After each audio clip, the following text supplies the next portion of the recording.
তিন দফা দাবিতে জগন্নাথ বিশ্ববিদ্যালয় শিক্ষার্থীদের মার্চ টু যমুনা কর্মসূচিতে বাধা প্রদানের পাশাপাশি টিয়ার শেল ও সাউন্ড গ্রেনেড নিক্ষেপ করেছে পুলিশ। বেলা 11:30টার দিকে জগন্নাথ বিশ্ববিদ্যালয় ক্যাম্পাস থেকে যাত্রা শুরু করেন শিক্ষার্থীরা। এটি কাকরাইল মোড়ে পৌঁছলে সেখানে পুলিশের বাধার মুখে পড়েন। পুলিশের বাধা পেয়ে শিক্ষার্থীরা রাস্তায় বসে পড়ে নানা স্লোগান দিতে শুরু করেন।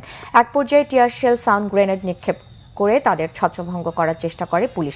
এই সময় অন্তত 50 জন শিক্ষার্থী ও কয়েকজন পুলিশ আহত হন।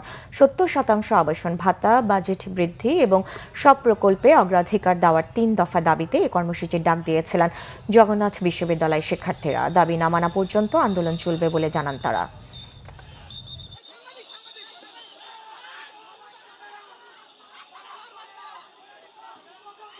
ব্যারিকেডের সামনে ছিলাম, ওখানে আমাদের স্যাররা ছিল, স্যারদেরকে উপেক্ষা করে আমাদেরকে পিটানো হয়েছে।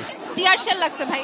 আমরা আমাদের ন্যায্য দাবি আদায়ের জন্য যমুনা অভিমুখে রওনা হয়েছি, আর তারা আমাদের উপর, আমাদের ভাই বোনদের উপর টিয়ার শেল মারা হয়েছে রাবার বুলেট দিয়ে।